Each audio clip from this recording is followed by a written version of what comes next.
Olá, graça e paz. Estamos dando início a uma meditação espiritual e nós gostaríamos de convidá-lo a acompanhar conosco a leitura que nós vamos estar fazendo na carta do apóstolo Paulo, especificamente em Filipenses capítulo 2, verso 1, diz assim: há alguma motivação por estar em Cristo?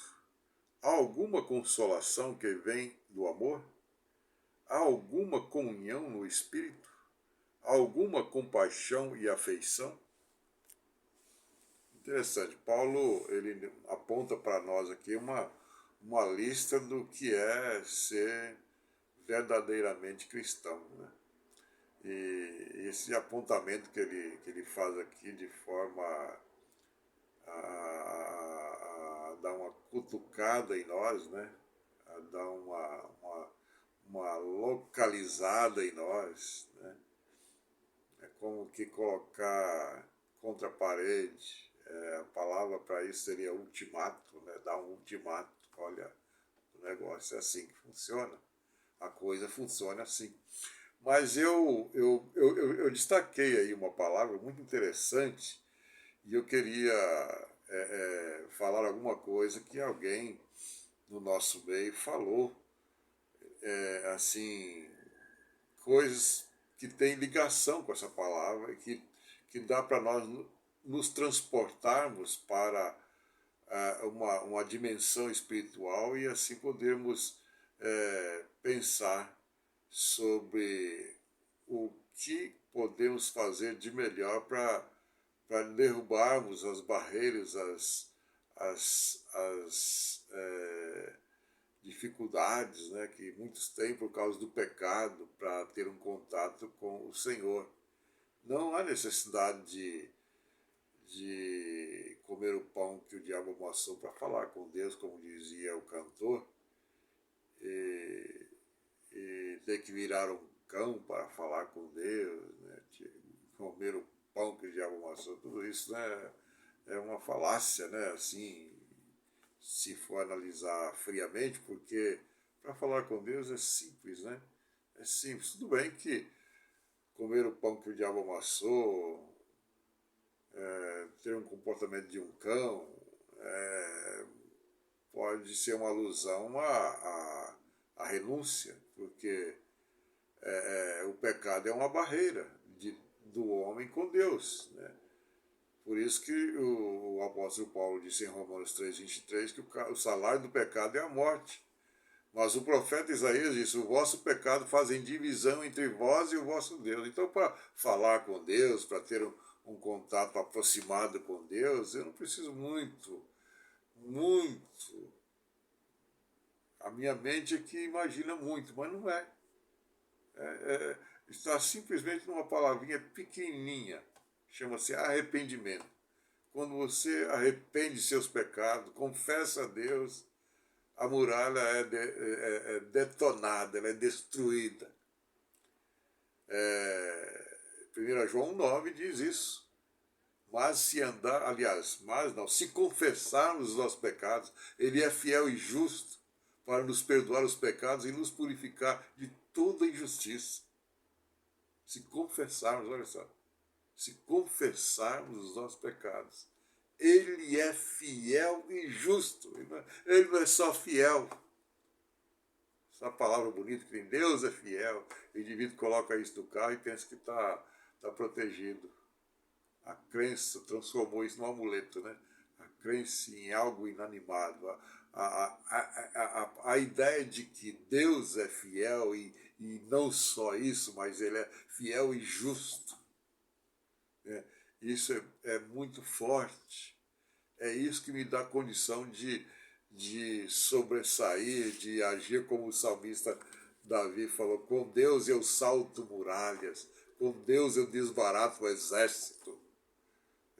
Então, eu vi a palavra que eu quero destacar é motivação, por isso que eu estou tentando falar de forma motivacional, motivada. Né? Então, uma escritora, a Cora Coralina, falou uma coisa interessante. Assim, ela diz o seguinte: assim eu pediria, isso é um pedaço de uma fala dela num vídeo, né? Assim eu pediria a todos que tivessem entusiasmo pela vida. Ela vai falando umas coisas interessantes e quase no final ela fala isso. Assim eu pediria a todos que tivessem entusiasmo pela vida. Eu gosto disso. Entusiasmo pela vida. A palavra, por falar nisso, a palavra entusiasmo, ela vem do grego. Né? En,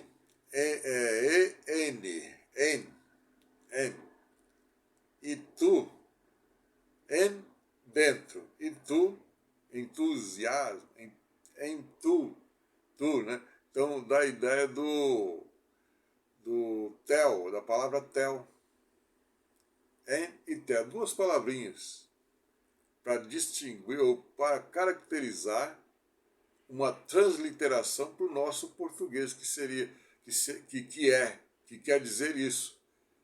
Deus, dentro, a palavra en é dentro, e tel é Deus. Então, Deus dentro de nós.